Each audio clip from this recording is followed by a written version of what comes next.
नमस्कार. नर्मदे हर. श्री सद्गुरू tours and travels आयोजित नर्मदा परिक्रमेमध्ये मी आपल्या सर्वांचं हार्दिक स्वागत करते. आजपासून आपण वाहनाद्वारे ही परिक्रमा सुरू करत आहोत.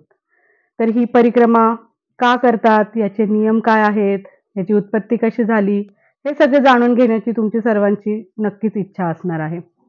मी तुम्हाला हे एक ठाणून सांगू इच्छिते की आत्ता जरी तुम्ही ही परिक्रमा की माझी मैत्रिणींनी केली किंवा माझ्या कोणी ओळखीच्यांनी केली, अशा अर्थाने जरी तुम्ही आलेला असाल किंवा मी काहीतरी साहित्य वाचलं आहे नर्मदेवर, म्हणून तुम्ही ही परिक्रमा करण्यासाठी आला असाल आणि त्याचबरोबर तुमच्या मनामध्ये एक नर्मदेबद्दल एक उत्सुकता सुद्धा असणार आहे.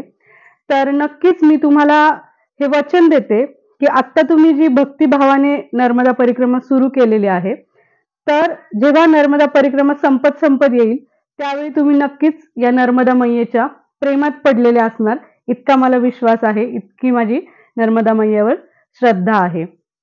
तर आपण सगळेच जाणतो की भारत हा विविधतेने नटलेला देश आहे. म्हणजे भारतात आपल्याला सर्व म्हणजे जगामध्ये जे सगळे काही घटक आपल्याला बघायला मिळतात, हे सगळे एकट्या भारतातच आपण अनुभवू शकतो. म्हणजे हिमाच्छादित प्रदेश असेल, वाळवंट असतील, जंगल, पर्वत, नद्या, समुद्र, हे सर्व गोष्टी आपल्याला एकाच ठिकाणी म्हणजे भारतात आपल्याला बघायला मिळतात. तर पूर्वंपारच ऋषीमुनींनी ज्या आहेत हे नद्यांबद्दल अतिशय महत्त्वपूर्ण गोष्टी लिहून ठेवलेल्या आहेत, पुराण लिहून ठेवलेले आहेत आणि नद्यांबद्दल आदर व्यक्त करण्याचे देखील अनेक विविध प्रकार आहेत, अनेक विविध प्रथा, रूढी आहेत आणि त्याचपैकी एक प्रथा, एक रूढ म्हणजे ही नर्मदा परिक्रमा.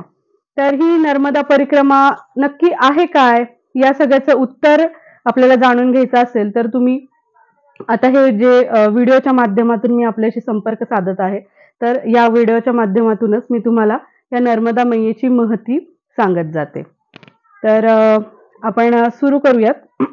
तर सगळ्यात पहिल्यांदा ही नर्मदा परिक्रमा कोणी केली? तर सगळ्यात पहिल्यांदा ही नर्मदा परिक्रमा मार्कंडेय ऋषी यांनी सुरू केली. जे सप्तचिरंजीवांपैकी एक ज्यांना म्हटलं जातं, असे हे मार्कंडेय ऋषी जे अजूनही या भूतलावर आहेत, अजूनही या चराचरामध्ये ते वावरतात, असे आपल्याला माहिती आहे ज्यांच्याबद्दल. अशा या मार्कंडेय ऋषींनी ही सर्वात पहिल्यांदा ही परिक्रमा केली.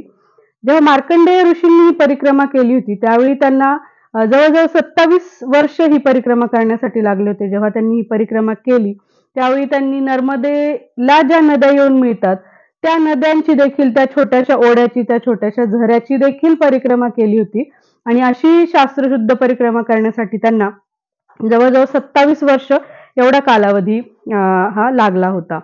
तर अशा या नर्मदा मैयेच्या बद्दल आपण आणखी थोडीशी माहिती जाणून घेऊयात. नर्मदे हर.